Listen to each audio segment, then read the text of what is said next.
What are two of the dirtiest words in the English language? Well, if you're concerned with global warming, as so many people are these days, the answer is obvious.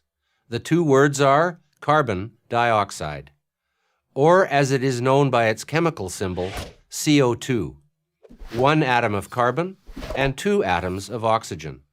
If we pump much more of it into the atmosphere, the argument goes, we're going to alter the climate, catastrophically. According to the Intergovernmental Panel on Climate Change, the IPCC, CO2 emissions from fossil fuels, which constitute 85% of our energy use, must be reduced to zero by 2100. If we don't save ourselves from ourselves, we're toast. That's the claim. Here's what's strange, though. All life is carbon-based, and the carbon for all that life originates from carbon dioxide in the atmosphere. All of the carbon in the fossil fuels we are burning for energy today was once in the atmosphere as carbon dioxide before it was consumed by plankton in the sea and plants on the land. Coal, oil, and natural gas are the remains of those plankton and plants that have been transformed by heat and pressure deep in the Earth's crust. In other words, fossil fuels are 100% organic and were produced with solar energy. Sounds positively green.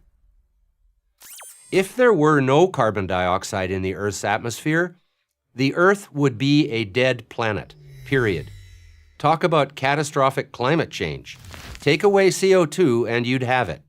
And yet the U.S. Environmental Protection Agency has deemed this essential ingredient for life a pollutant. But how can something that makes life possible be bad?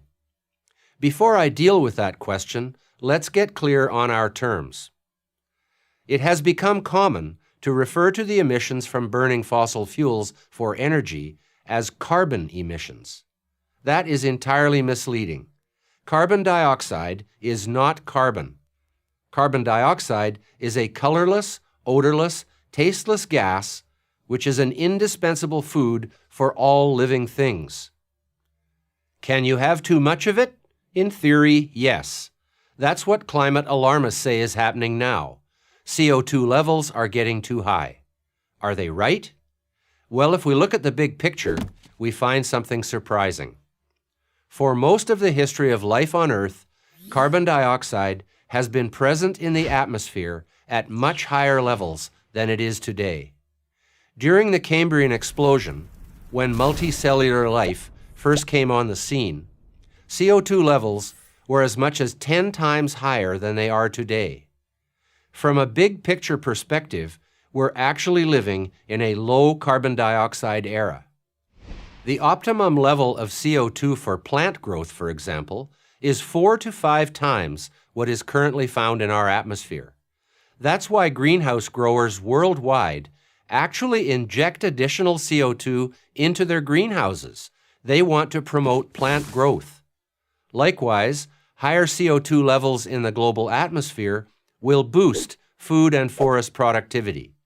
That will come in handy, since by mid-century, we will have to feed 8 to 10 billion people. In fact, we're already seeing the positive effects of increased carbon dioxide now. Satellite measurements have noted the greening of the Earth as crops and forests grow due to our higher levels of CO2. It turns out that carbon dioxide are not dirty words after all. We should celebrate CO2 as the giver of life that it is. I'm Patrick Moore, co-founder of Greenpeace for Prager University. Join Prager University. Click here to subscribe to our YouTube channel. Click here to sign up for free at PragerU.com for quizzes, contests, and prizes.